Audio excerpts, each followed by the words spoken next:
everybody, I'm Julie Kerr, writer and director of the romantic comedy Geek Loves Punk, and I just made a video talking about my interpretation of the Bible and homosexuality, and it was a little bit of my journey. And a friend of mine, shout out to David. Hi David! Shout out to David. And yes, David requested a video on the Clobber verses. Okay, the Clobber verses are 6 Bible verses that get used to basically, it's the 6 Bible verses that folks use to say homosexuality is a sin. The first thing I want to say is just that folks, people out there or whatever, folks can interpret the Bible as saying homosexuality is a sin. Like, that's totally like an option, but I just don't interpret it as a sin. And so I'm gonna go into like the Clobber verses is what they're called, and I'll go from there. So I'm also going to link to the video below. I would kind of start there first if you want to see my whole story, because this is pretty much just going to focus on the Bible verses. And then, first thing I want to say is I identify as a Christian. I go to church. I go to a gay affirming church here in the San Francisco Bay Area. Gay affirming is we don't believe homosexuality is a sin. It's a church. It's a mixed church. It's racially diverse. It's people of all sorts, sexual orientations, etc. So, and the 2 leaders of the church are 2 really cool straight guys. Greg and Chris. They're awesome. Okay. So, and then the other thing I want to say is, yeah, I'm gay, I'm a lesbian, I like it. Okay, I like being who I am. Okay, so I'm going to explain these Bible verses. And the first thing I'm going to say, yes, you can interpret the Bible as saying homosexuality is a sin. Like, that's an option for sure. I just don't interpret the Bible as saying homosexuality is a sin. So that I'm going to explain this in this video why. Okay, the second thing I want to say is, I have a Bible because I'm religious and I read the Bible and I like the Bible, but I'm going to be reading the Bible and in this video, and ironically I have to say viewer discretion is advised. Here's the deal. I love the Bible. I think it's awesome. I think it has some of the most beautiful poetry written in it in the world, but also one of my favorite jokes from a sitcom called 30 Rock. Starring Tina Fey, a really great show. There's this part where she goes to a wedding, and for some reason she needs to stall at the wedding. It's like a situational comedy for a sitcom. So she's at the altar with the Bible, and at first she's reading. I think it's like there's this beautiful Bible verse. I think it's 1 Corinthians 13. I think, and it's beautiful poetry. It's like, love is kind, love is caring, and it's just really great, great verses. And then there's this part where they need her to stall, again, situational comedy. So they go to her, they're like, stall, stall. So she starts like flipping through the Bible, and she starts reading the kind of weird verses, like out of context. And they're actually like ironically totally inappropriate to read at like a wedding. In church. So she's like reading one weird Bible verse after the other, and she's like, come on, Bible, help me out here. And I say that with love. I say that as someone who's a Christian who reads the Bible, and I think it's a great book, but holy moly, there's some I say it with love, with reverence. There's some interesting things in the Bible. I still think the ultimate message of the Bible is love. I'll always believe that. And listen, this is YouTube, right? So you don't got to read the Bible. If you're not religious, etc., blah, blah, blah. You know what I mean? It's fine. Relax. You're in a safe space. But since I do read the Bible, I got the request. I'm going to be talking about the clobbering verses. So viewer discretion is advised, because I'm going to be reading some verses that are kind of weird. You know what I mean? Great. Okay. So I'm glad we covered that. Okay. So,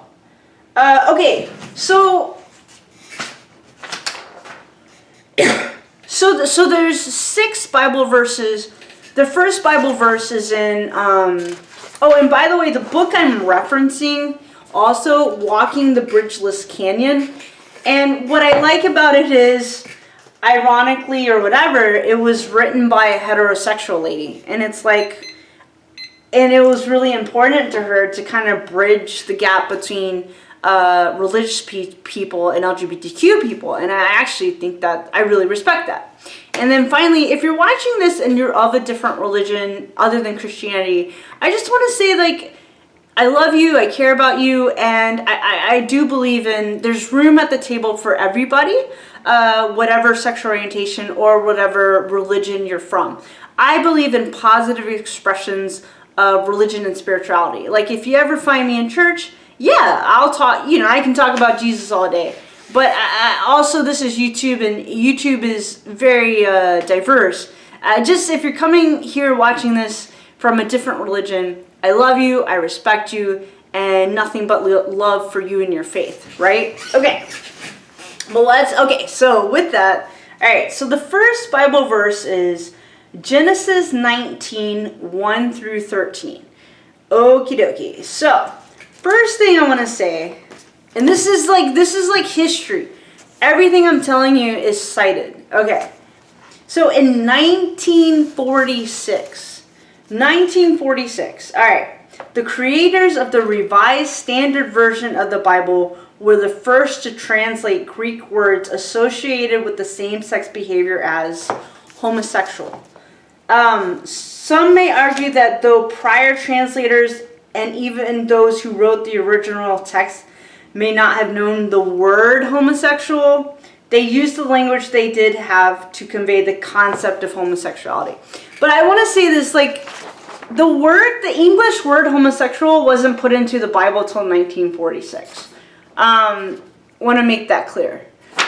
So they took the Greek word and they translated it as that word. But people who really want to condemn homosexuality, and I don't agree with that, what they do is they take they don't care. Basically, they don't care that that's what it was translated into, because they just want to condemn homosexuality. But I want to make it clear, the English word homosexual wasn't put into the Bible till 1946. There was a Greek word, and that's how they decided to translate it. Okay. And so the idea is just that, like, basically what they wrote in this case, Genesis, were they talking about the homosexuality that we know today? I.e., today my lifestyle as a homosexual, I went to work and then I came home. I bought groceries. Sorry, and yes, I date women. I haven't dated in so long, I'm so squeaky clean, but I mean, I haven't dated in a really long time. But basically, the idea is, are they talking about modern day homosexuality in 2020? And I'm gonna say no, that's not what they were talking about. Okay, and she says, are they doing blanket condemnations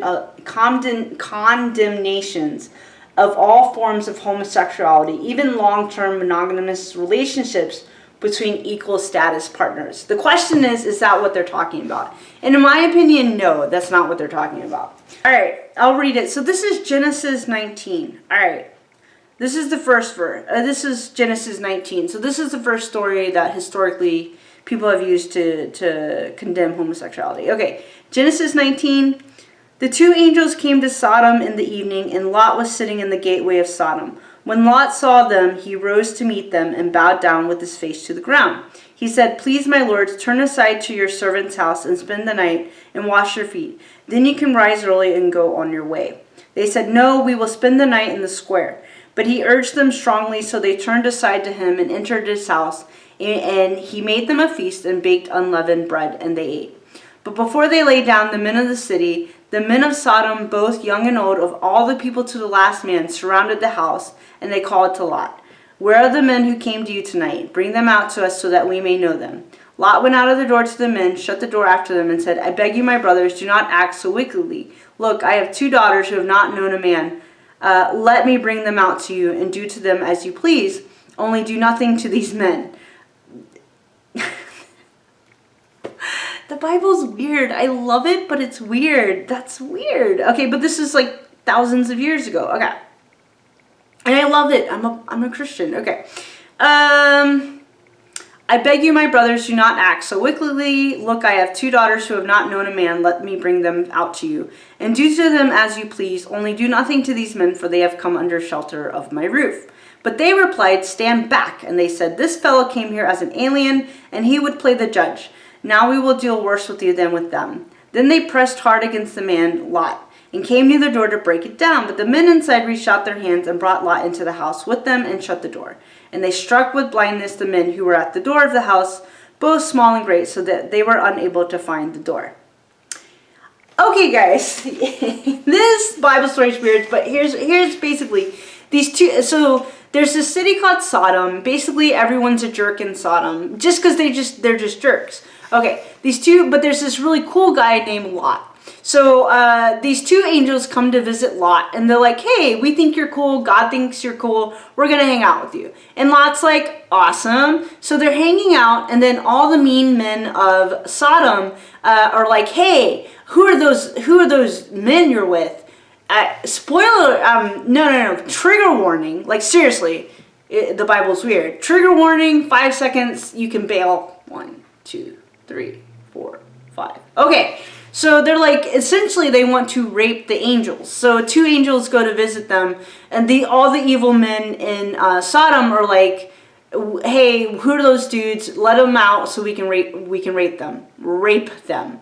Yes, that's intense and crazy.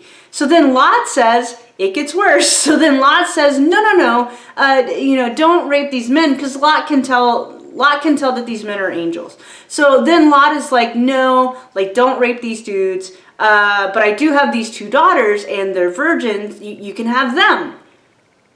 Don't get me started on the history of women, because I'm a woman. I love women. I believe Jesus loved women. I think we should all love women. So holy moly, don't get me started. That's a whole nother video. The unfortunate history of the stuff women have had to gone through. And look, I know we've all been through stuff, regardless of gender or race, but holy crap, does this story kind of tell you the status of women historically, just can you imagine? And this was written thousands of years ago. So, all right. Oh boy. Okay, so Lot says, hey, look, here are my daughters. And here, take my daughters. They're virgins. You can have them. Essentially, they could rape his daughters. Can you imagine? The Bible is so intense. And I'm a Christian. Okay. So then it's like, holy moly. Okay. And then this is like thousands of years ago. So, anyway, so the evil men of Sodom, they're like, nope, we want the angels. It's almost like they could tell the angels were good from heaven. So, and then Lot's like, nah. So then God blinds all the evil men and the angels and Lot and the daughters. Hallelujah. The daughters get saved. Everyone gets saved, and they're okay. Okay.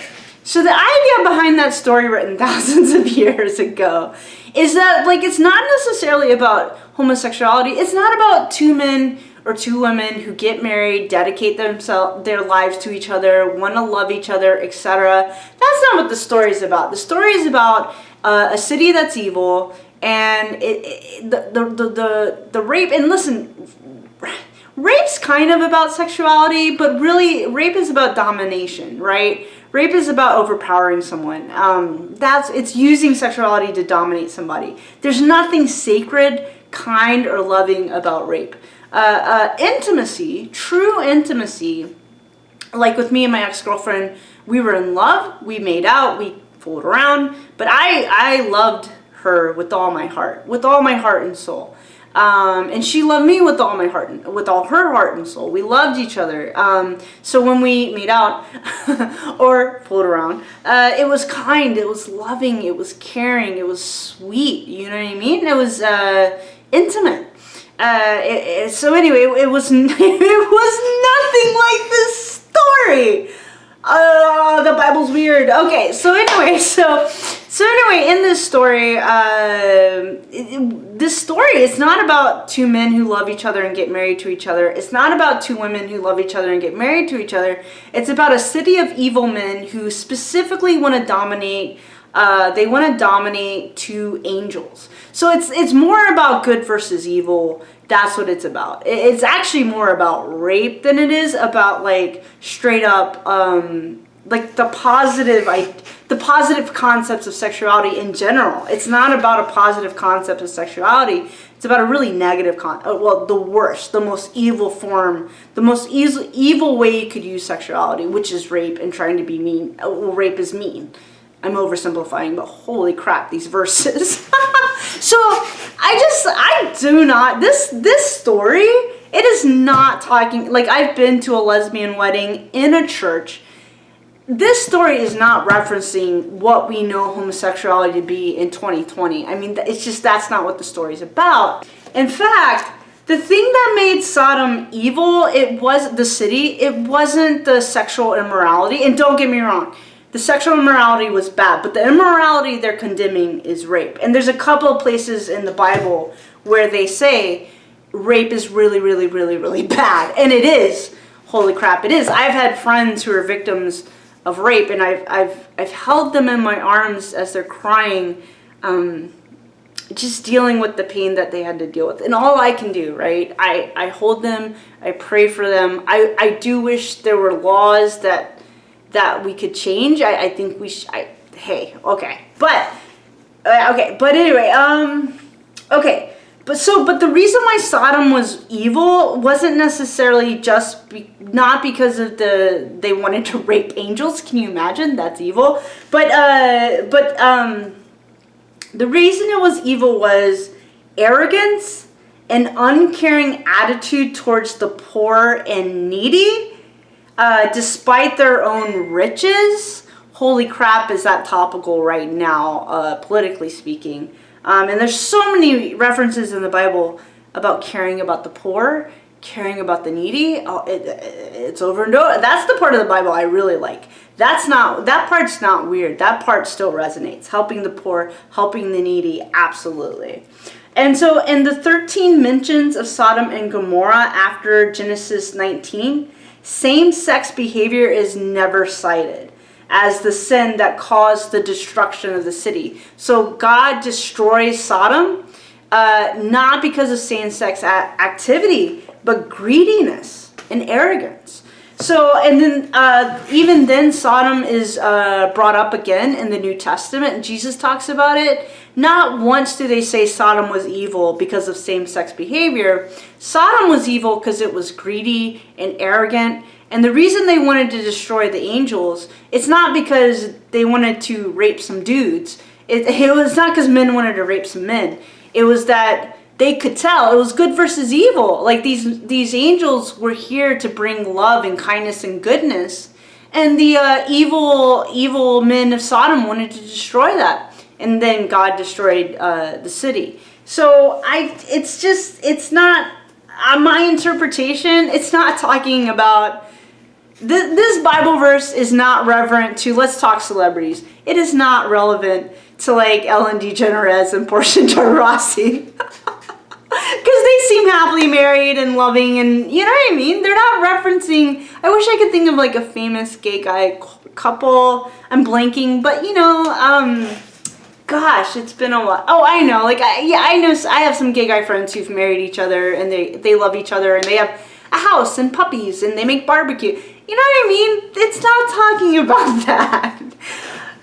Yeah, okay, so that's the first Bible verse. Yippee! Let's move on to the next one. Hopefully this one is less intense. Oh, and finally, historically speaking, if you want to talk about like the history of Christianity, that's a doozy. But just to let you know, basically biblical scholars, they didn't start interpreting these verses as homophobic till like hundreds and hundreds, like we're talking like Saint Augustine. He's the one who started. It's basically Saint Augustine, if he's a saint. But Augustine, he had some hang-ups about sexuality. And he's from like Augustine, which was the 5th century AD. 500 years after Jesus' death. So 500 years after Jesus' death, we're talking thousands of years later, that's when biblical scholars started interpreting these Bible verses as homophobic. So, and I just don't agree. I mean, yeah, come on. Okay, all right, on to the next Bible verse. Hi guys, okay, time for the second Bible verse. Okay, this is Leviticus 18 and 19, and this is the second time same-sex like attraction-ish is mentioned in the Bible. So I'm gonna go ahead and read it. Dude, again, viewer discretion is advised. This gets explicit. And it's the Bible! Okay. So, and I'm a devout Christian. Okay, Leviticus 18. This is Leviticus 18:22, and it does say, "You shall not lie with the male as with the woman; it is an abomination." And right after that, it says, "You shall not have sexual relations with any animal." Can you imagine? And defile yourself with it, nor shall any woman give herself to an animal to have sexual relations with it. It is perversion. Boy, oh boy, oh boy. Okay, and this is Leviticus 20. Again, this was written like thousands of years ago. And I love the Bible. Okay, Leviticus 20:13. If a man lies with a if a man lies with a male as with a woman, both of them have committed an abomination. They shall be put to death. Their blood is upon them. Okay. That's intense. Like, that's really intense. And let's go to the year 2020. There's this dating app called Grindr. Actually, one of my friends, a gay guy, he just deleted Grindr from his phone because he said, like, it wasn't good for him. And I kind of respect that. I was like, that's really sweet. He's like, and he feels spiritually happier. More because Grindr's more about hookups. It's a way for men to hook up, have casual sex. No judgments after just reading this really intense Bible verse. But here's what I gotta say. This is intense. So even if two men hook up on Grindr, I don't believe that they should be put to death for that. That's crazy. Okay, but here's the deal about the Bible verse. Here's the deal. But I mean, dude, sexual morality, it's a whole other video. Dude, okay, but let's talk about the Bible verses. Because here's the deal. The thing about hooking up, if people are hooking up where it's that's a whole, like, the morality of people hooking up, that's a whole nother video. Just anyone, straight, gay, whatever, you know what I mean? But let's talk about this. I don't believe if two gay guys on Grindr hook up, they should not be put to death for that. That's bonkers in the year 2020. But the context of these Bible verses for this, basically what was going on was, so there was the people of God. This is the Old Testament. So essentially the Jewish people, they were the people of God. And God wanted them to distinguish themselves from what would be known as the pagans. And and also this is one of the first texts where people were starting to believe in like one God as opposed to like various gods. And the other thing I want to say is pagan, as far as pagans, we're talking like thousands of years ago. So I live in the San Francisco Bay Area, and I know folks who would sort of identify as pagan. I just want to say, I don't know in the year 2020, the pagans I know, they're just like, they're into like crystals, and they think trees are cool, or they do the Torah thingy. I don't know. I wouldn't say the pagans I know out here, they're not these evil, terrible people. Okay, so I just want to say that again, as a devout Christian, as a person who prays to Jesus, etc. But this is, if we're talking thousands of years ago, yes, the people of God, the Jewish people, were trying to distinguish themselves from pagans. So in Leviticus, this is when they start giving out all these rules. And so, when they're saying, so pagans were having, apparently, according to this, they're having sex with animals. They're having sex with each other regardless of gender, that kind of thing. And God wanted to tell God's people, hey, I want you to be different. I want you not to do that. So my opinion of that is like, okay, cool. In the context of that, I totally get it. But in the year 2020, I do agree, bestiality is not cool. I agree with that. I think that still stands in 2020.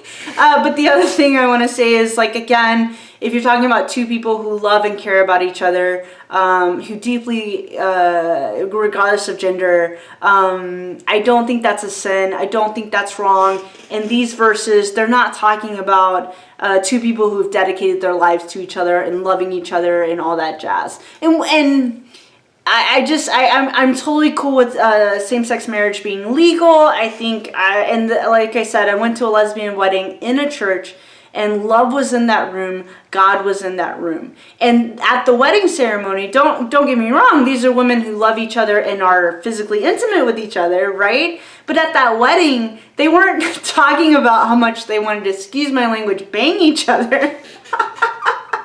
And that's not to say there isn't sexual desire between the two women who were getting married. But what they were talking about, and they were crying their eyes out, but they were talking about how much they loved each other, how much they cared about each other, how much they were dedicating their lives to being good to each other. That's what was happening at that wedding I went to. That's love, right? And God is love, and love is for everyone. These Bible verses, they're not talking about love. They're talking about...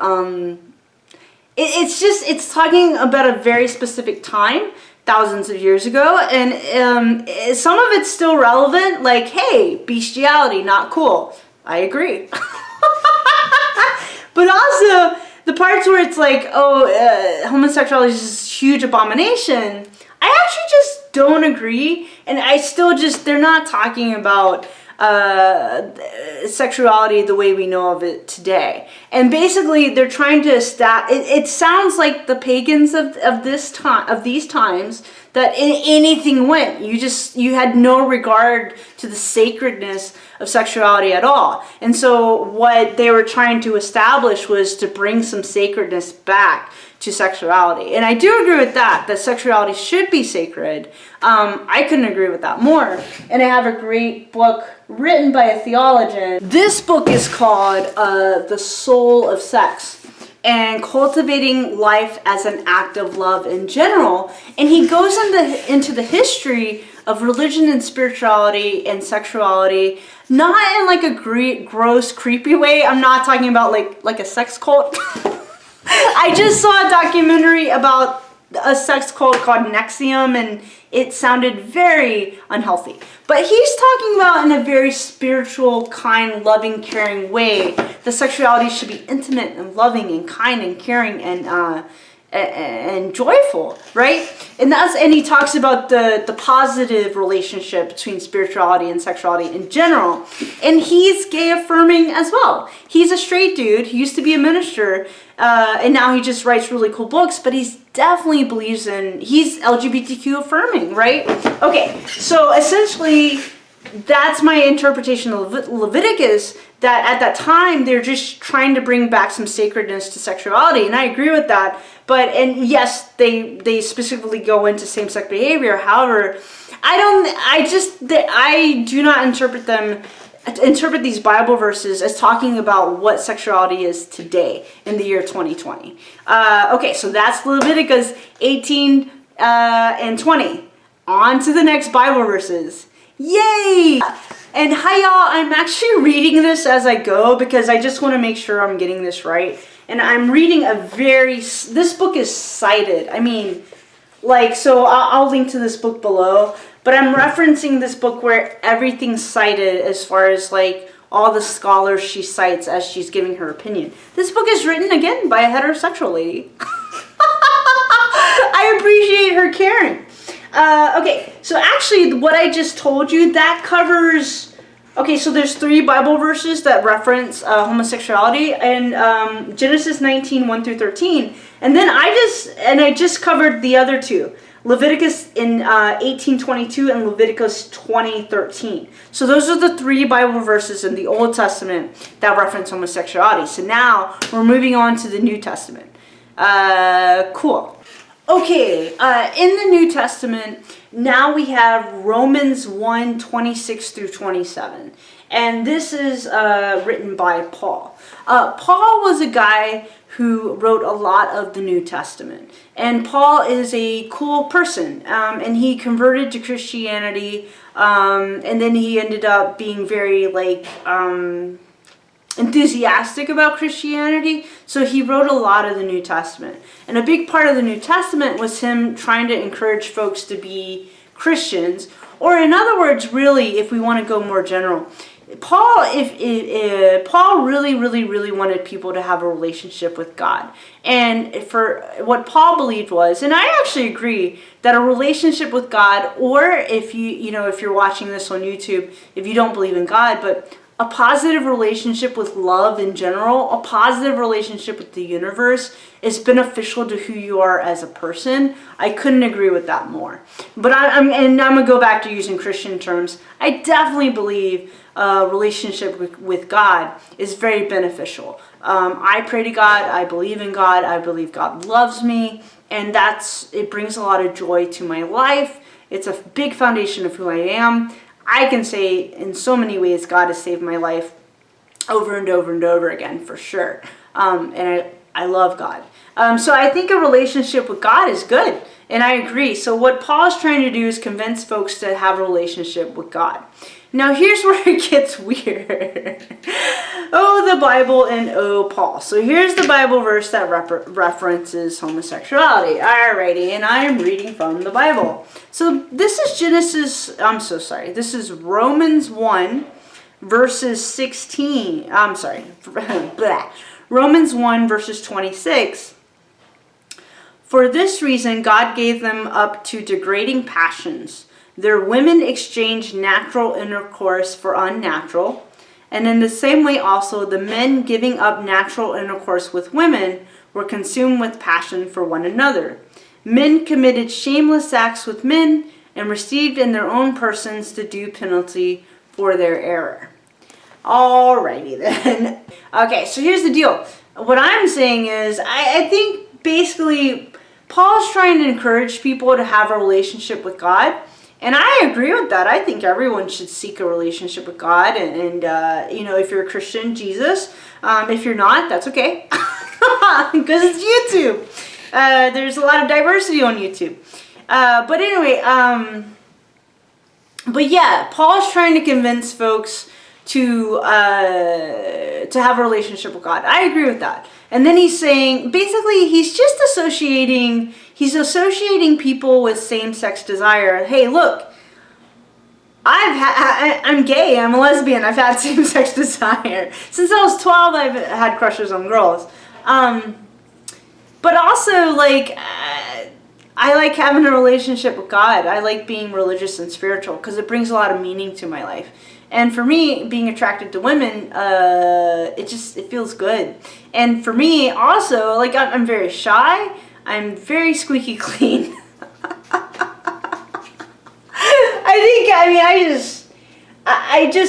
Respectfully, I just don't agree with Paul. And you can have same-sex desire. You can be married to a man or a woman. I can be married to a woman, hopefully one day. I'm single, or have coffee with a lady. Start with coffee. But I can have a relationship with a woman that's kind and loving and caring. And yeah, there's going to be desire. Hey, if I can.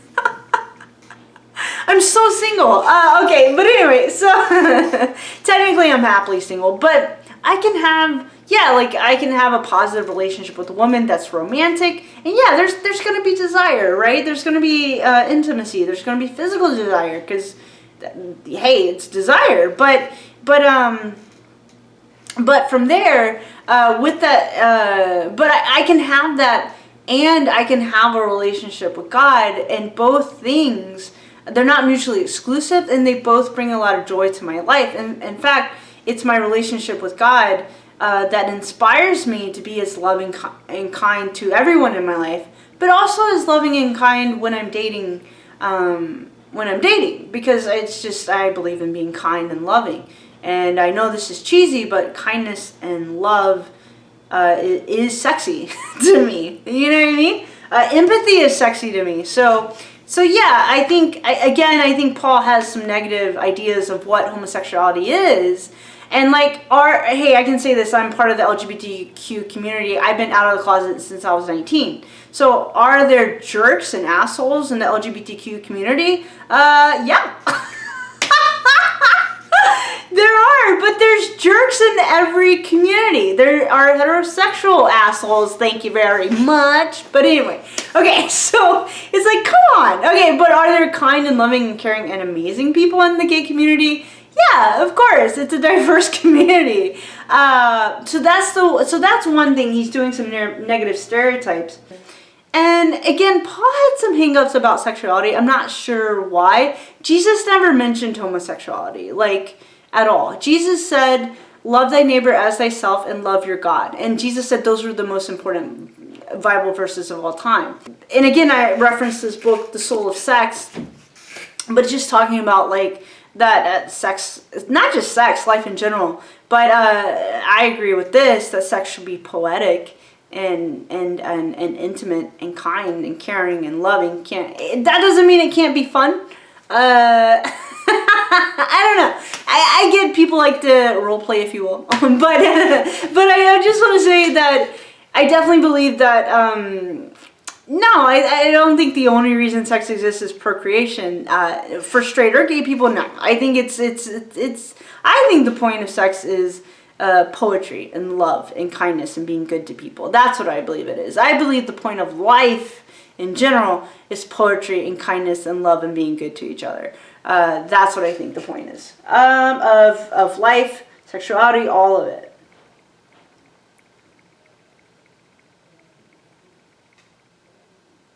And then Paul is trying to deal with, he's addressing sexual impurity, sexual excess. And I get what he's saying, and that is like another video as far as like, because sexuality is such a personal thing, whatever your sexual orientation. I do actually, it's up to the individual to decide. In some ways, you know, there's some things that are universally, we can universally say are not good and not cool and are legal, like rape or pedophilia. Like those are two things we can definitely all decide are illegal, should be illegal. There should be consequences for when people do these things, right? Commit these crimes, for sure. So those are things. But as far as like hookup culture, that kind of thing, that's another video as far as like when is that a sin, when is that not a sin, that kind of thing. Because I am part of the LGBTQ community and I love my community with all my heart. So I don't know. I'd rather make another video about the morality of hooking up, etc., etc. Because this is more talking about just homosexuality in general. But basically what Paul is trying to say is we should seek a relationship with God, and I agree with that. And he doesn't believe in sexual excess.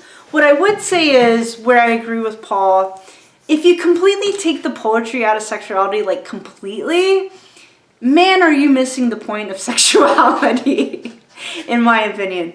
And you're missing the point of life. If you completely take the poetry out of life in general, like if you have a job you hate or whatever, and that sucks if you do, you need poetry or spirituality or meaning in your life, in every part of your life. Not just your dating life or your sexual life. You need meaning and poetry in just life in general. We want our lives to have meaning, because it's meaning that brings us fulfillment, in my opinion. So completely taking the poetry out of sexuality, I agree with Paul, like, except I would say, meh, not cool. But yeah, that's my interpretation of that would be Romans 1, 26, 27. Hi guys, this is Julie, writer and director of the romantic comedy Geek Loves Punk. Okay, it's a new day when I'm shooting this because it's such like, one, I have a full-time job. So I do this when I get home from work, and then two, it's such kind of heavy material that I just wanted to kind of give it the the time it kind of deserves. So you'll see a new outfit because it's actually a new day when I'm shooting this.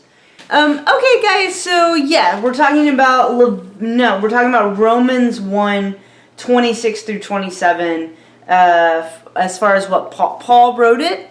Paul was really cool. He wrote a lot of the New Testament in the Bible. So what Paul had to say was basically in Romans 1, 26, 27, basically what he's writing a letter to new Christians, and he's saying, hey, you guys should seek a relationship with God because that's what's going to bring you joy. And I agree with him. Yeah, and then I agree with that part. And then he starts describing people who don't have a relationship with God. And here's the thing: this is gonna go on YouTube, right? So, if you didn't grow up Christian, like whatever your religious beliefs are, I have nothing but respect for those. What I believe in positive expressions of religion and spirituality. So this is on YouTube. So whatever religious background, whatever religion you're coming from, I have nothing but respect for that, right? And that's super important. But Paul starts describing people who don't have a relationship with God. This is in the New Testament. And that's when he gets very specific. And he says, because of their rejection of God, God gave them over to shameful lusts.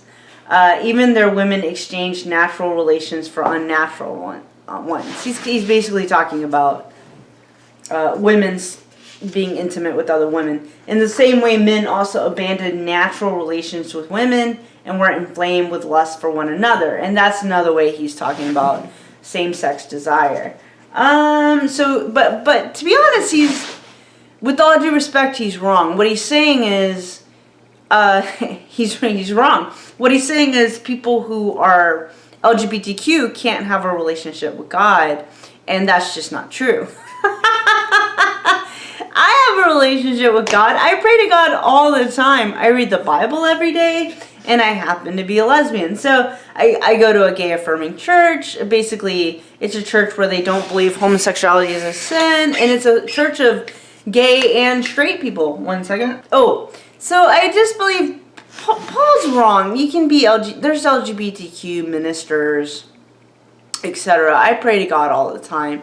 I've dedicated my life to spreading the message of love, joy, and kindness in my life, right? So I think Paul's kind of stereotyping LGBTQ people, unfortunately.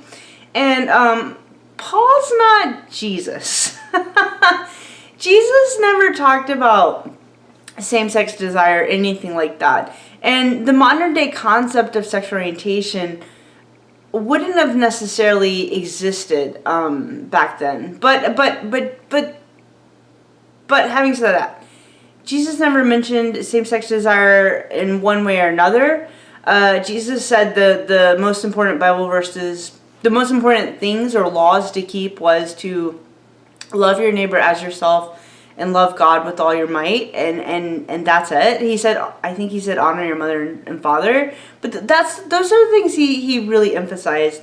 He didn't necessarily go into like huge detail about same-sex desire. Yeah, and when Paul goes into detail in these Bible verses, he's also kind of saying that basically he's saying any sexual acts that are more about lust and not about love are immoral. And I get what he's saying. He's kind of talking about a very legalistic version of Christianity. I guess what I would have to say, I just don't agree with these verses, like where Paul was saying that. I don't agree. You can be LGBTQ and have a relationship with God. You can also be LGBTQ and add poetry and depth and meaning and spirituality. You can add all those things to sexuality or life in general. So I just think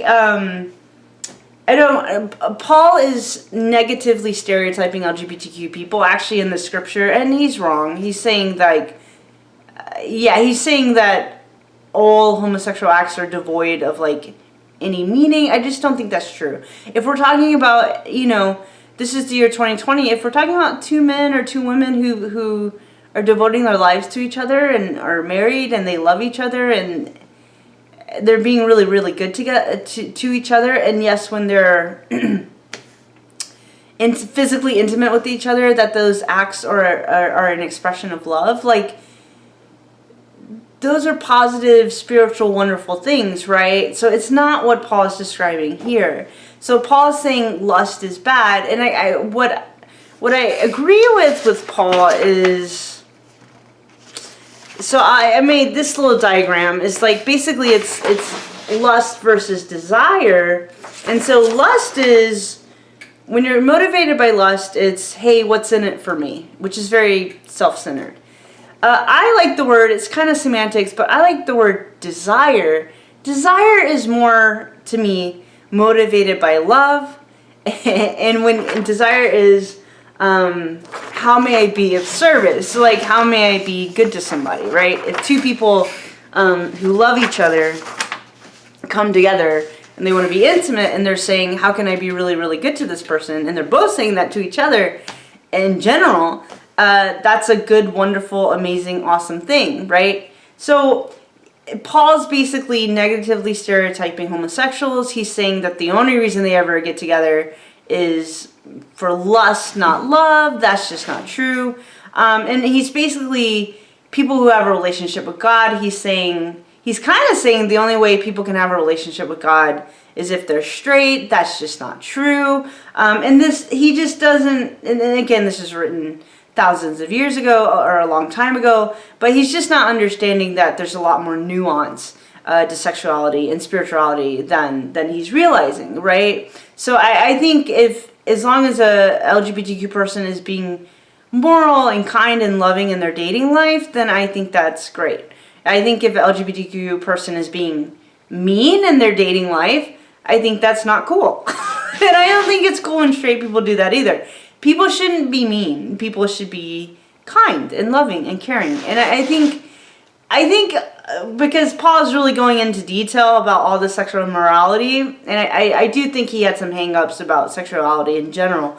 But I do agree with him in the sense that sexuality should be, life in general, should be poetic and loving and kind and caring, and completely taking the poetry and spirituality out of sexuality, to me, is like completely missing the point of life in general, right? We're here to love each other and be good to each other. So I get what Paul is saying. Paul's trying to, he's trying to protect the sacredness of sexuality. And I agree with that, to be honest, that sexuality or life is sacred in general. But I think that you can be LGBTQ and still maintain and believe in the sacredness of sexuality. So I don't agree with Paul that he's just negatively stereotyping all LGBTQ people, and he just has this idea in his head, and he's wrong. And like I said, I like Paul, but Paul's not Jesus, right? Jesus is Jesus. And Jesus never said anything negative about LGBTQ people. So all right, so there you go on that Bible verse. And this is complicated because you know what? There's people out there, they could definitely interpret these verses as condemning like all homosexuality, and I just don't agree with that. I also don't the legalistic version of Christianity, this is wrong, that is wrong, this is wrong, that is wrong. I think structure is important when you're a kid. So the legalistic Christianity helped me out a lot as a kid. It gave me some structure. But I just think when you get older, you start discovering a lot more nuance in life. And that's where I think a more relational Christianity helps more. Basically what it is for me, I have a relationship with God, and for me, I have a relationship for Jesus Christ because I'm a Christian and that's what we believe in. For anyone out there who's not of the Christian faith, that's totally awesome. I know, because I'm talking about religion, it's going to sound funny if you didn't grow up with this religion. I grew up with it, so I'm just used to all these stories and all that jazz. But my point is with Christianity, but anyway, I have a relationship with God, I have a relationship with Jesus, and that's me. I do forget the point I was trying to make. But anyway, the point is just that, just Paul has a very negative stereotype of what gay people are, and I just don't agree with him. I don't think it's like, hey, I do think we're born the sexual orientation that we're born, but I also think that it's more like it doesn't really matter if, for me, I only date women, or I'm a lesbian, that kind of thing. But it's not so much that me being attracted to women is a sin. I don't agree with that at all. It's more, if we're going to talk about sin, it's more like when I date women, am I kind to them? Then awesome, God's happy. If I date women and I'm mean to them, then God's not happy. Because we're supposed to be loving and kind to each other. Like, that's it. Regardless of sexual orientation, we need to be good to each other, right? That's the point. So that's what I have to say about that Bible verse. Yeah, this stuff is hard. And I haven't dived into this in such a long time. Hi, everybody. Okay, so Romans 1, 26 through 27. This is a tricky Bible verse, right? So this is actually like the third time I've shot this because it's just tricky. But okay, Romans 1, 26 through 27 was written by a guy named Paul. Okay, so here's the Bible verses. For this reason, God gave them up to degrading passions. Their women exchanged natural intercourse for unnatural. And in the same way also, the men giving up natural intercourse with women were consumed with passion for one another. Men committed shameless acts with men and received in their own persons the due penalty for their error. And Paul wrote that. So yes, that Bible verse people out there can interpret it as condemning all forms of homosexuality. Like, that's an option. I don't interpret it that way. I don't interpret that Paul is talking about the universal. Paul is not talking about what homosexuality means in the year 2020. And finally, there's just a million different ways to be a homosexual. So the thing is, if essentially Paul's condemning all homosexuality, if that's what he's doing, I don't agree with him. Because basically Paul used to be a guy named Saul who went around persecuting Christians. Christianity was a new religion, and Saul was persecuting Christians. I don't know if he killed Christians, but he definitely went after them with the intent of punishing them for being Christians. And then along the way, he gets converted to Christianity, and he changes his name from Saul to Paul. And then he gets really enthusiastic about Christianity, and he's written a lot of the New Testament. And so he wrote those two Bible verses. So this is my third time addressing this, so I had to just write down my thoughts on this. Okay. So Paul is trying to explain this new religion called Christianity, and back then it was really, really, really new. So he's trying to basically explain Christianity to new Christians. All right, so here's what I wrote. Paul is differentiating Christians from non-Christians. Paul is saying that people should have a relationship with God, and a relationship with God will bring them joy and make them feel God's love. That's the context of these verses. I agree with that. Like having a relationship with God or championing the concept of love in general, that's a good thing. I totally agree with that. Okay. Paul says that because people rejected God, the non-Christians or the non-religious people, Paul says that because people rejected God, then they are given over to or prone to bad things, like having lust for people of the same gender as themselves, so same-sex desire.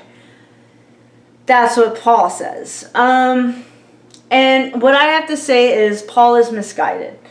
Paul only has one understanding of homosexuality, that homosexual acts are only about lust, devoid of any affection, love, poetry, or spirituality at all, and Paul's misguided. There's a million ways to be a homosexual. Homosexuals, or bisexuals, etc., can fall in love, be in monogamous relationships, use sexuality to express love to each other. Paul only has one understanding of homosexuality, and it's honestly a very negative stereotype. Paul is saying sexuality devoid of any love, affection, spirituality, etc. is wrong. I mean, in this context, since we're talking about the Bible, I agree. Like, if you completely take the poetry out of sexuality, I don't necessarily, agree with that. Ideally, and I agree with this, ideally, sex should always be about love. And I agree with that, right? Because this is a video about the Bible and religion. Yeah, sex should always be an expression of love, ideally. Homosexuals, LGBTQ people, are capable of expressing their sexuality using love, affection, spirituality, poetry, etc. Plenty of LGBTQ people fall in love with each other where it's not just about sex. As in, plenty of LGBTQ people are in happy monogamous relationships where they get married and all that jazz. So I know 2 gay guys who waited until marriage before having sex. They were both Christians. I know a gay guy in his 60s, great guy. Just one time in a support group, a young gay guy, 18 or 19, was getting a lot of pressure to be a part of hookup culture. And the gay guy, he was young, 18, 19, he wasn't quite ready for that. Or he might not even do the hookup thing at all. But, so I was in a support group with that, and this gay guy in his 60s said, he said, I'm in my 60s, I love my life, I have a great life. And he's like, he said, this gay guy in his 60s, he said he's only had sex with 3 people his entire life. Okay, we're like, what? Okay, because there's a stereotype with gay guys. I love gay guys, love you guys. There's just a stereotype. And honestly, the LGBTQ community is very multifaceted, but there's a million different ways to be a homosexual. But anyway, etc., etc. But this gay guy was like, yeah, I've had sex with 3 people my entire life, and he's in his 60s. The first guy, the first person he had been intimate with was his wife. Then he realized he was gay, so they got divorced. He met a guy at a bar. They hooked up. That was person number 2. Person number 3, I forget how he met person number 3, but it was another gay guy. They ended up falling in love, getting married, etc. And that was person number 3. So that's an example of just there's gay. There's just a million different ways to be a homosexual. Homosexuals are capable of poetry, affection, intimacy, kindness, joy, and positive, loving expressions of sexuality. So Paul is essentially, in these Bible verses, Paul is saying sex devoid of any intimacy or love or affection is bad and a sin. And I kind of, in the context of a biblical setting, I kind of agree with Paul, but I don't. Having said that, I don't judge anybody who does hookup culture, and anybody. Straight people do hookups, gay people do hookups. You know what I mean? I'm not judging that culture at all. I'm just not. Life is hard. You know what I mean? And hookups, I don't know. Whatever, that's a different video. But basically, really what Paul's condemning in these 2 Bible verses, he's condemning sexual expression devoid of any love or affection or poetry.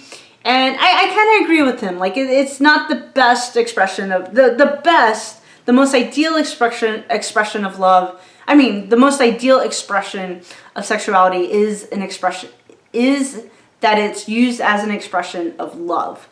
I agree with that for sure. Ideally, sex should be about love. Ideally, life in general should be about love, being kind and loving and caring and joyful. That's what life should be about, period. Ideally.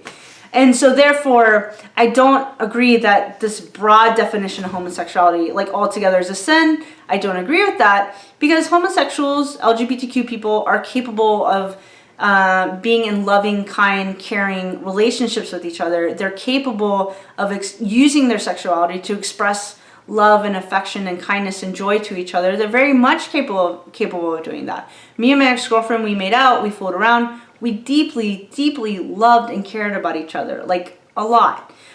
So we were definitely capable of being in love with each other and expressing that love to each other and keeping those expressions positive. So, so if I don't believe that Paul was talking about this broad definition that we have now of homosexuality. He's more just talking about sexual acts in general that are devoid of any affection. That's what he's saying. And even if he's talking, yeah, and that's what I believe. So I believe that I believe what Paul is condemning, he's not condemning all expressions of homosexuality. He's condemning just sexual acts that are devoid, in this context of this Bible story, he's condemning sexual acts that are devoid of any affection or love. And these verses are tough. This is my third take on these two verses, because that's tough, right? Because you could definitely interpret those as condemning all homosexuality, but that's not how I interpret those Bible verses. I do not think homosexuality is a sin, like the broad concept of homosexuality as a sin. No, I don't believe that my friends who love each other and care about each other, when they're expressing that love to each other through physical intimacy, I don't think that's a sin. I just don't. Any acts and expressions of love are good. So that's what I have to say about Romans 1:26 through 27. And that was hard and that was a doozy. And this is my third take, but that's what I have to say about it. Okay, on to the next Bible verses. Hi guys. Okay, so now we're going to talk about 1 Corinthians and 1 Timothy. So the Bible verse 1 Corinthians 6:9 through 10. We're going to talk about two Greek words. So because basically there's two Greek words that the Bible, okay, so there's two Greek words that were put in, dude, I kind of have to Google, okay. I thought the Bible was in Hebrew. So the Bible was written in biblical Hebrew, and then from Hebrew is translated into Greek. Okay, so keep that in mind. Anytime you're translating something, I have friends who are Italian from Italy, and they're born and raised in Italy, and I'll hang out with them casually, like we're out at dinner. And sometimes when they have to translate, even something simple like I went to the store and I bought, like some groceries. Sometimes, or just in really casual conversations, two modern languages like English and Italian, I'll see them like, two of my friends who are talking to each other in Italian, I'll see them, they're like, oh, Julie, let me tell you what I was saying, and they're going to say it in English. And then I'll see them, and they're just talking about really casual stuff, but I'll see them stop, and I'll see them think, and they go, oh gosh, how would I say that in English? And we're just talking about simple stuff like, oh, I went to the grocery store and bought some groceries, like, right? So, or even I have a friend, she speaks Arabic and French and German. She speaks like 4 languages. She's like a genius. But, one time I was like, hey, how do I say I saw a really cute kitten today? How do I say that in Arabic, right? Just it's cool to hear other languages. And she'll stop and she'll think, and she'll look up and she has to think, oh, well, how would I say that in Arabic? And that's like simple conversational stuff. But I use that as an example to let you know that even translation requires a version of interpretation. Because sometimes in English, like we're talking English, or my best friend, she speaks fluent Vietnamese because she grew up Vietnamese American, but sometimes, like if she translates something from English to Vietnamese, those are two modern languages. Sometimes she's like, well, gosh, there's not really a Vietnamese word for that concept. Or she'll say, or gosh, there's not really an English word for this Vietnamese phrase or word I'm trying to say. And so translating one language to another, right? Even something as simple as, I have a really cute kitten, right? Translating that from like English to Arabic or anything like that, it requires some form of interpretation. And sometimes you have to say stuff in a different way just to kind of get the concept across. And that's on little stuff. Can you imagine? So now let's go to something as heavy and as loaded as the Bible. So the Bible was written in biblical Hebrew, and then it was translated into Greek. So, okay. So it started from Hebrew, then it went from Greek, and then like fast forward like a lot of years, eventually it was translated into English and like every language ever. I think there's like tons of translations of the Bible. So now we're going to go to the Greek translation of the Bible, and once that got translated into English. So we're going to talk about two Greek words. Okay, so now we're going into, this is 1 Corinthians 6, 9 through 10. Okay, this is 1 Corinthians 6, chapter 6, 9 through 10. Do you not know that the unrighteous will not inherit the kingdom of God? Do not be deceived. Neither fornicators, nor idolaters, nor adulterers, nor, and here's where we get the Greek words, nor malakoi, that's Greek, nor arsenokotois, nor thieves, nor covetous, nor drunkards, nor revilers, nor extortioners will inherit the kingdom of God. The first word we're going to talk about is arsenikotoi. I apologize for any Greek speakers. My Greek is bad. Okay, but the Greek word arsenokotoias. Let's talk about that word. That's a Greek word. Okay. So here's what arsenokotoias means. The Greek word. That word means, it's not a broad term you would use for homosexual. It's what it meant was specifically, it was a word meant, what it meant was pedophilia, and it meant basically exploiting sex from someone for money. That's what this word meant, arsenokotoias. Exploitive sex, exploiting money out of someone, trying to get sex with someone for money, and then it meant pedophilia. And listen, I agree, pedophilia is bad. I agree, using sexuality to degrade somebody is absolutely horrendous and bad. I actually agree with that. But the idea is that's not, you can't just assume that's what all LGBTQ people do. That's horrendous. You know what I mean?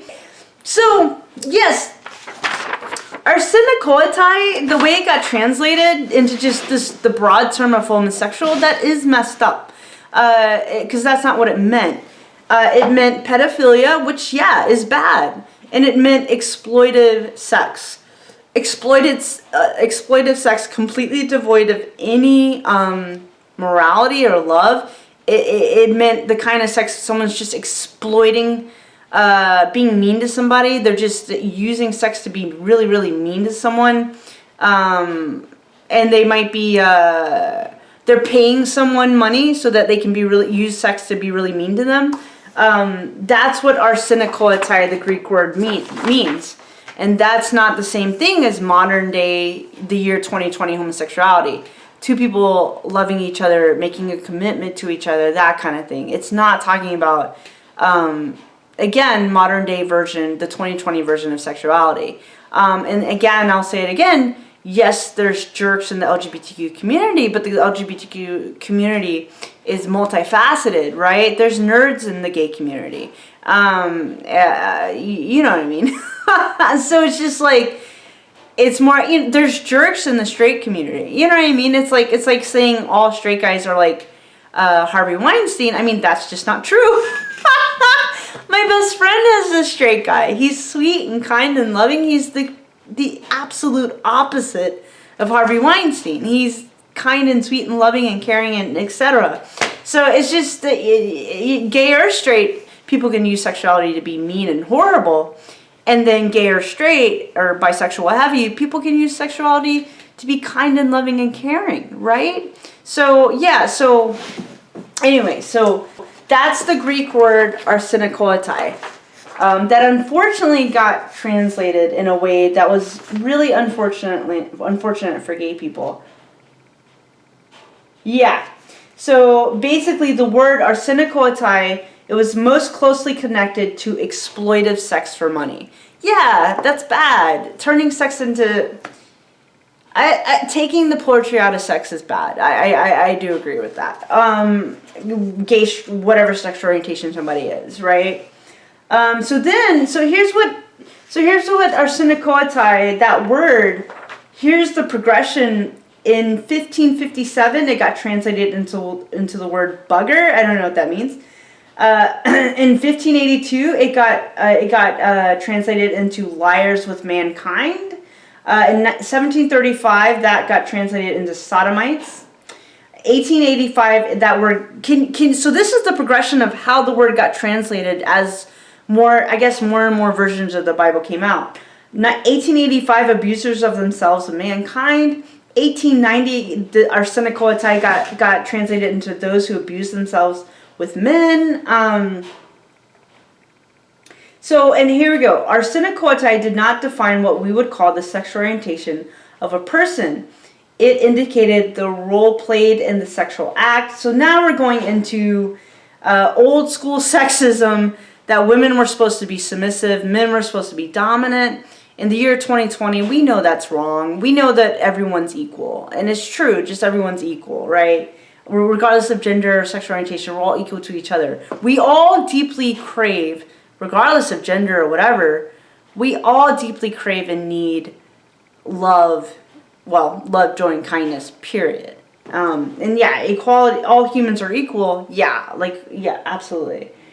So a curious shift began to happen the first time in the 1940s, where the Greek word arsenokoitai was translated in 1946. I have that, and this is where it is.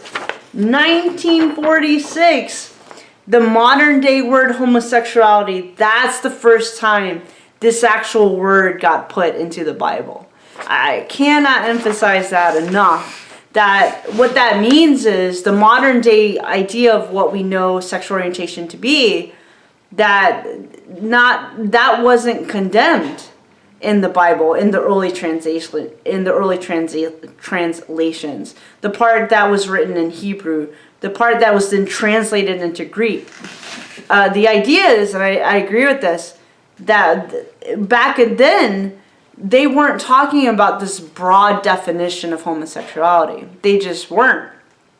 It wasn't until 1946 that they used the broad word homosexual to talk about just all homosexuals ever. That's when it was put into the Bible. And listen, that means they're talking about me as a homosexual, as a lesbian. And that's just not true, because I'm kind and loving and caring, and I'm not perfect. I've had girlfriends, we made out, we fooled around, but we loved each other. So I just, anyway, 1946 is when they started the Revised Standard Version of the Bible, is when they actually put the English word homosexual in it. And here's where we're going to see the progression. In 1962, that word was translated into pervert. You see how the Bible keeps getting revised? Isn't that fascinating? 1966, it got turned into sexual pervert. 1966, they changed the word to sodomite. And in 1978, those who practice homosexuality. So someone in 1978, while translating the Bible, put in those who practice homosexuality. And the idea is, and I agree with this, it was never put in back in the day when the Bible was originally written, when it was written in Hebrew and then translated into Greek. It wasn't condemning homosexuality, not the homosexuality that we know of today.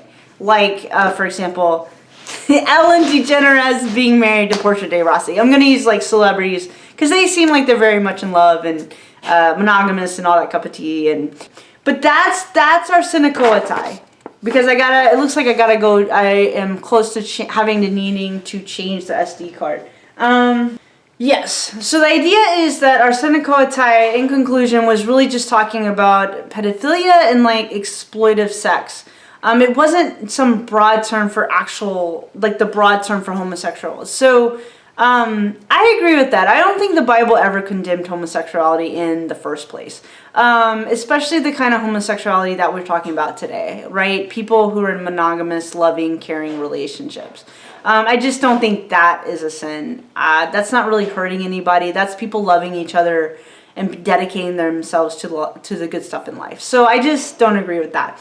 Okay, so now we're going to go into the word malakoi, and that's the Greek word. Hi y'all. Okay, so the other Bible verse with the word Arsenokoitai, this is Timothy 1:9-10. It says, we also know that the law is made not for the righteous, but for lawbreakers and rebels, the ungodly and sinful, the unholy and irreligious, for those who kill their fathers or mothers, for murderers, for the sexually immoral, for those practicing Arsenokoitai. And they say the word Arsenokoitai, which many years got translated into the word homosexuality. For slave traders and liars and perjurers and for whatever else is contrary to the sound doctrine that conforms to the gospel concerning the glory of the blessed God, which God entrusted to me. So that's the other instance where they talked about Arsenokoitai, which many years later got translated into homosexuality. Okay, guys, and now we're going to talk about the Greek word malakoi. Okay, so I'm going to read 1 Corinthians 6:9-10 again. Do you not know that the unrighteous will not inherit the kingdom of God?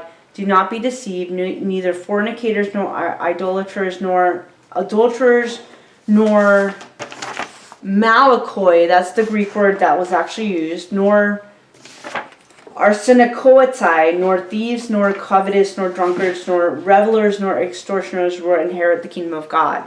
And I just talked about Arsenokoitai. Now I'm going to talk about what malakoi meant. Malakoi meant, to be honest, again, the Bible was written in Hebrew, translated into Greek, and then many years later from Greek to English. Okay, so the Greek word that was used was malakoi.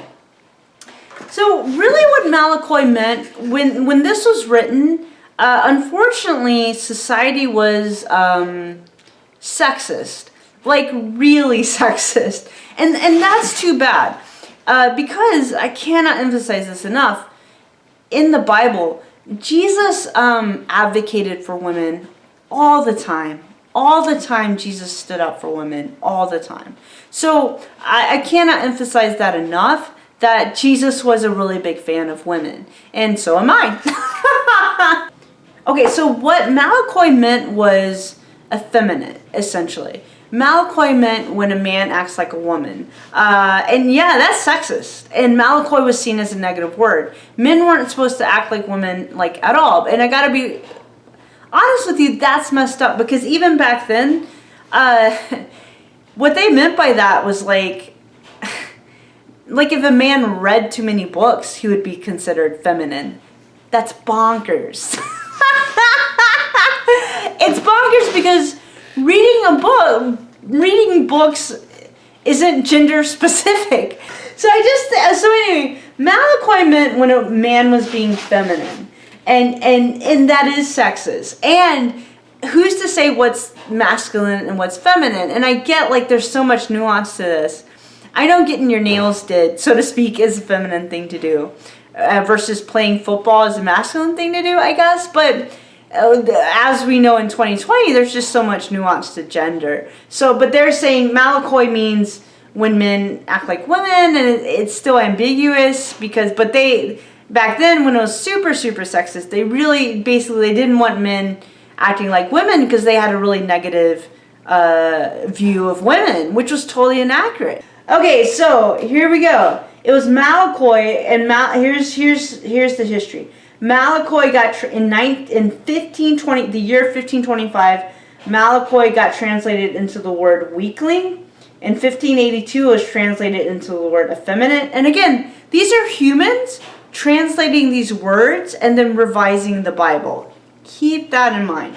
1890, those who make women of themselves. 1951, it got translated into the word the sensual. I'm not even right. Sensuality is usually seen as a positive word. And then finally, 1958 is when they translated Malakoi into the word those who participate in homosexuality. That's messed up. That's when someone decided, who was translating the Bible, someone decided in 1958 to interpret the word Malakoi as just this broad word. Homosexuality is a very broad word. Then in 1972, someone translated it into sexual perverts and put it in the Bible. And then 1989, someone translated it into male prostitute. You see what happens here? That this word, every time the Bible gets revised, someone just decides to just interpret it this certain kind of way. And homosexual is such a broad term. And again, today, my lifestyle as a homosexual, I went to work. I came home, I'm making these videos, I'm going to eat dinner, and then I'm going to watch Netflix and probably Disney Plus, because I am subscribed, and then I'm going to go to sleep. I haven't dated in so long. I'm so squeaky clean. There's 5 million different ways to be a homosexual. There just is, right? And yes, one day I want to be married to a woman. It's going to be awesome. Yeah. But yes, I've had girlfriends. We've made out. We fooled around. It was awesome. It was great. But there's so many different ways to be a homosexual where you're still kind and loving and caring and amazing, etc. So the fact that these people, they decided to keep translating the word to where you're just saying very broadly that all homosexuality is a sin. Gosh, it's not true. I don't agree with that. And the idea is, when the Bible was written in Hebrew and then translated into Greek, and I agree with this, it never condemned homosexuality in the first place. The broad definition of it never condemned that in the first place. It just kept getting translated. That's my interpretation. By all means, people can take these 6 Bible verses and interpret them as condemning homosexuality today in the year 2020. They can do that, but it's quite the stretch. They really have to really want to condemn homosexuality. And listen, gay people were only 10% of the population last time I checked. So as far as heterosexual people, they're winning. they're 90% of the population. I'm not trying to convert anybody, etc., etc. Although I'm trying to convert folks to the concepts of being more loving and kind and joyful in their lives. That's all I'm trying to convert people to. But I'm not trying to convert anybody to being gay. That's not how it works, in my opinion, etc., etc. So it's just for straight people to be afraid that the homosexuals are going to take over.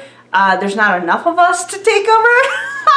We're only 10% of the population last time I checked. I don't want to take over anything, but I also know, like, when I was 12, the minute I hit puberty, I was attracted to women left and right, and it was as natural as it could. It was just this natural thing for me, and I tried being attracted to boys, and you can watch my other video where I had a boyfriend, and when we broke up, he was crying, I was crying, I loved him with all my heart. I couldn't get my body to desire him, but I loved him. We were crying, like, it broke both of our hearts when we broke up, because I would have married him, but I know, and we're from Virginia, and yeah, we would have gotten married at 18 or 19. That sounds bonkers. It's kind of young, but we would have because I loved him and he loved me, but I just couldn't get my body to desire him. Because this is who God made me to be as far as gay. So the idea is, and I agree with this, that the Bible never condemned homosexuality in a broad term in the first place. It just kept getting mistranslated. And I actually totally agree with that. Okay, I just do. But again, people can interpret these 6 verses to condemning homosexuality in 2020. They can. I just think that's unfortunate. I think there's enough room at the table in general for people to be straight. Like, yeah, it's awesome that they're straight. My best friend's a straight guy. My sisters are straight. Straight people are great. But it's okay to be bisexual or gay as well. Like, or transgender. Like, it's okay. I cannot emphasize that enough. Because the idea is the Bible never condemned it in the first place. And I agree. The broad term of homosexual. Yeah. Does the Bible condemn being mean? Yeah, it does. Does the Bible condemn like completely taking out poetry and love and intimacy out of sex in general? Yeah, the Bible does condemn those things. You know what I mean? But the Bible never condemned the word homosexual in the first place. The broad term of it, right? The term where, yeah, I know 2 gay guys, they're Christians. They waited until marriage before having sex. Once they were married, that's when they started having a lot of sex with each other. And they're monogamous and they're happy and all that jazz. So anyway, my point is, like, there's just so many different ways you can be gay. Yeah, okay, gotta switch cards. Oh, okay, and here's some history for you. Okay. In the 1940s, gay people became the scapegoat of the culture and the legal system. Consistent with what was happening in the culture and legal system, malakoi and arsenikotai came to indicate 2 partners in gay sex. So a quite unfortunate and significant shift in translating malakoi and arsenikotai. 1971, when the English editors of the Living Bible, basically it's a new translation of the Bible, combined the 2 Greek words malakoi and arsenikotai, sorry, my Greek is terrible, into the single English word homosexual. 1971 is when they decided to translate those 2 words that way. The Living Bible so the Living Bible is basically it's a translation of the Bible. The editorial team was dominated by evangelical Southern Baptists and Assemblies of God pastors and theologians, all conservative voices. Over 40 million copies of the English version of the Living Bible, this is all caps, have been sold. It was revised and updated to the New Living Translation in 1996. In the updated New Living Translation, malakoi and arsenikotai have been retranslated, these are the words, into male prostitute and those who practice homosexuality. Respectively, the latter still includes lesbians. As of March of 2014, that version of the Bible is the top-selling English Bible. I mean, that's messed up. So it's just, as the Bible kept getting retranslated, folks just decided to put, folks not so long ago decided to put the word homosexual in the Bible.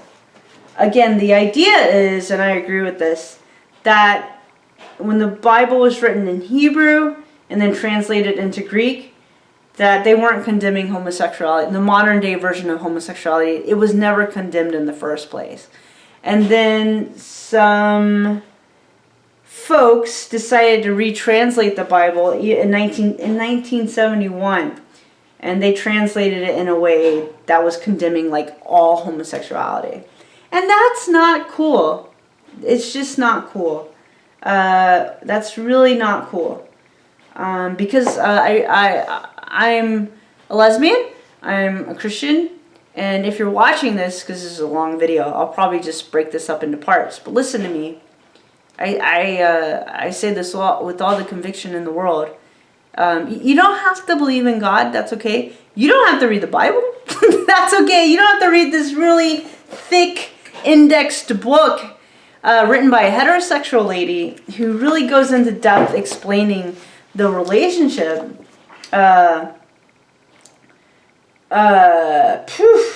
Anyway, the relationship between religion and LGBTQ people. And this book is fantastic if you want to really dive in. But listen to me. God loves you. I will always believe that God loves you. If you're LGBTQ or straight, whatever, you were made in God's likeness. It's okay to be attracted to men or women or both or any gender ever. It's okay. And I do not interpret the Bible as condemning homosexuality. And if you really dive deep, it is my belief it never condemned it in the first place. Not the modern day version of homosexuality that we know of today in the year 2020. The first lesbian wedding I went to was in a church. It was two women who loved each other and cared about each other, dedicating their lives to being really good to each other.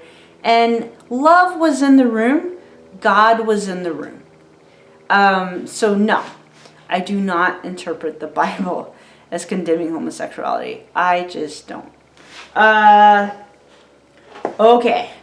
Let me go to the last pages. Okay. Okay, guys and gals and folks. So that's my interpretation of the Bible verses.